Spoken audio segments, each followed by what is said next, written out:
Salutations everybody, it is Matty here today taking a look at the PlayStation 5, we put this in quotes, reveal.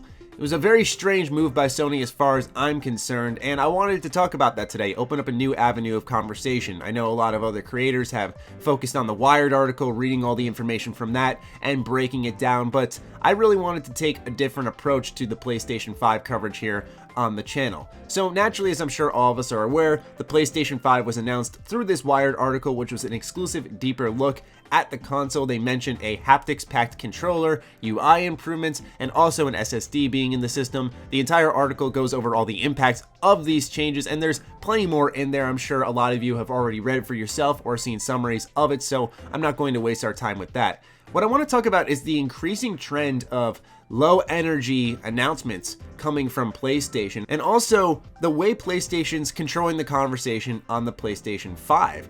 Have you noticed one thing is that both looks at the PS5 have come with no screenshots, just words on paper, and through exclusive article deals.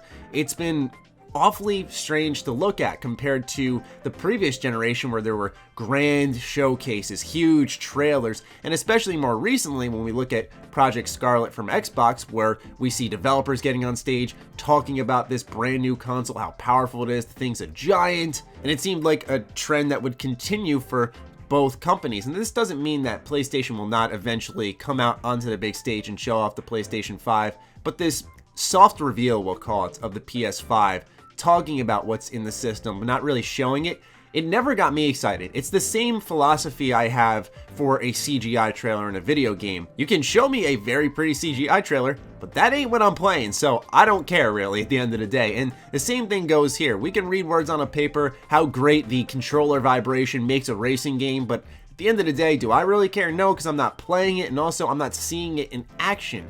These articles are low energy for a number of reasons, that being one of them. What I also found strange was that Sony announced the PlayStation 5 the same day as a tiny game that I mentioned in a couple of days ago in another video, Concrete Genie, had launched. Concrete Genie seems to be a very underrated title. I have yet to play it sadly, but it looks really neat, and it's doing super well with impressions and reviews across the industry from both YouTubers, streamers, and the press, which is great to see because it seems like a very passion project style game. However, announcing your big console and swarming all the information on that and pretty much suffocating Concrete Genie, where it is not going to get any more looks than it already wasn't. Once again, really strange. I mean, imagine being a developer in that studio and thinking today's your big launch day, and then Sony decides to toss out the PlayStation 5, right? I know everything can't be fair and perfect in this world, but I scratched my head at this one a bit. I really wasn't sure what they were thinking because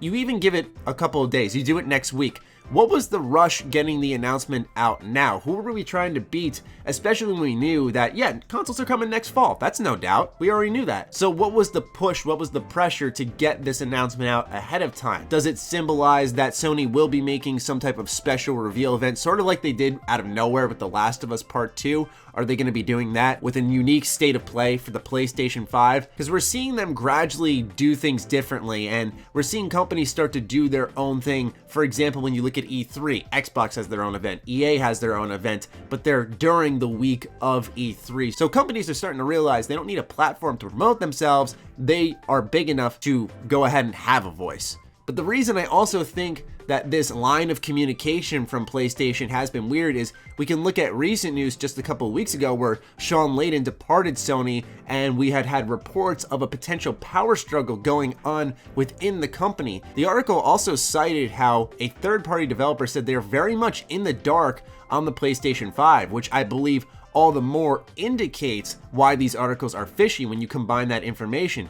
If a developer's in the dark, and then whenever Sony's talked about this console twice now has been through a tiny little news write-up, no pictures, no video, nothing like that, I gotta scratch my head a little bit at that and get a little suspicious. Not like the PlayStation 5's gonna flop. I'm not calling it a bad console because I know people will put on their armor and defend PlayStation like I'm coming at them, even though I use my PlayStation 4 more than any other console in my house at this point in time.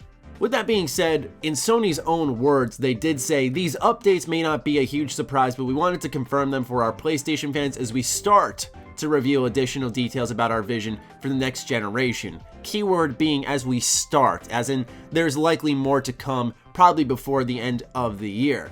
But the main thing there is also them saying these updates may not be a huge surprise, meaning PlayStation's verbiage would indicate they're viewing this as not as big of a deal as maybe I would put weight on the announcement, or as some of you out there would put weight on the announcement. I think there's something special about that first time you do see the console, just like I was mentioning in yesterday's video, that first time you open a game. Maybe I'm nostalgic, maybe I'm getting old. I'm only 24, okay? I can't be getting old. But I wonder if this is an indication of Sony's future. How much value do they put on the PlayStation 5? Do they expect it to outperform the PS4? Was the PS4 a flash in the pan for them overall in the terms of a generation? We have new lifeblood, of course, in PlayStation. As I just mentioned, Sean Layden left, but he was not the only notable name to leave Sony throughout the PlayStation 4 generation. Pretty much every man you've seen on stage, like Adam Boyce and Jack Tretton, for example, have also left PlayStation. So it's quite interesting to see all this turnover happening as we enter a new generation, which leads me to my next point.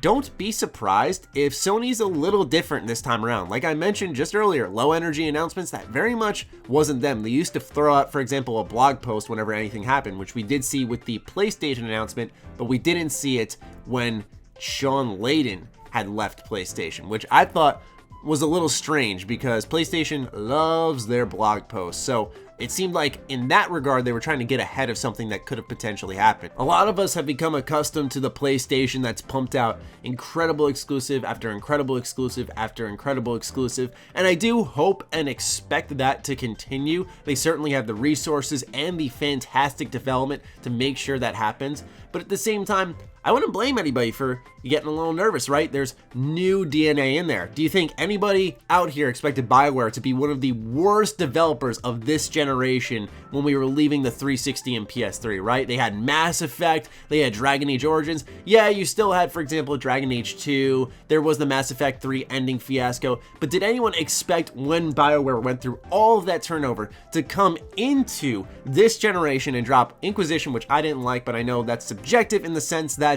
a lot of people did enjoy it, but they dropped Inquisition, they dropped Andromeda, and then they put out Anthem. Easily, by far, I'd say the worst developer of this generation, and yet they have such a storied, talented past. That's why I warn people about turnover, because it is good, you get new ideas, you get new thoughts going in there, but sometimes those new thoughts, a la Anthem with an RPG studio, conflict with the DNA of what that company is. So we don't know how some of these new perspectives will affect Sony, and we're starting to see it in the terms of announcements, although maybe I'm looking into it a bit too much in the terms of energy. I expect these types of things to be a big deal. Don't you want your consumer to be excited to go out and spend money, right? And I've also noted that they're mentioning everything but a price, which I think is probably still up in the air because we've heard discussions about tariffs impacting the console prices. Obviously, the tech inside may hike it up a little bit, or do they bump up the prices of games and keep the console prices lower?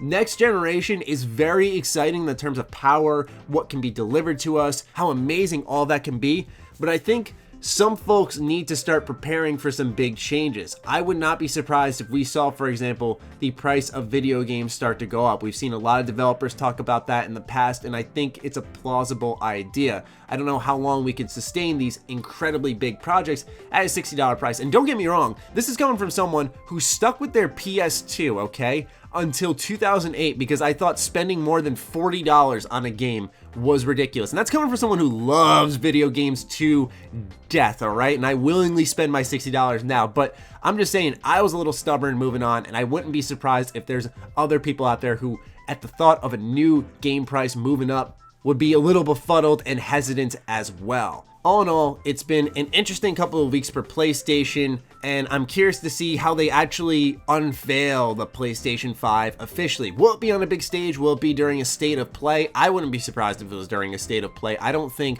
Sony's interested in E3 anymore. I don't think they want to go out there and spend the extra money putting on a gigantic presentation, but at the same time, a YouTube live stream about this system ain't gonna put it in a lot of people's heads. It's PlayStation, so they do have that going for them, but these are just my thoughts. Maybe I'm being a bit of a skeptic today. I am super tired, so who knows? But anyway, I just wanted to share my thoughts, open up a new avenue of conversation for all of you, because I know a lot of people have been talking about the PlayStation 5 in the terms of specs, but what about the energy? What about the weirdness, we'll call it, of the announcement. Let's talk about that. I'd love to hear from all of you, so be sure to fire away in the comments down below. Other than that, follow me on Twitter, follow me on Instagram. Those links are in the description down below, along with my Patreon. Do consider supporting that as it fuels all the content I create here. Stay sexy, stay active. I love you all. Peace.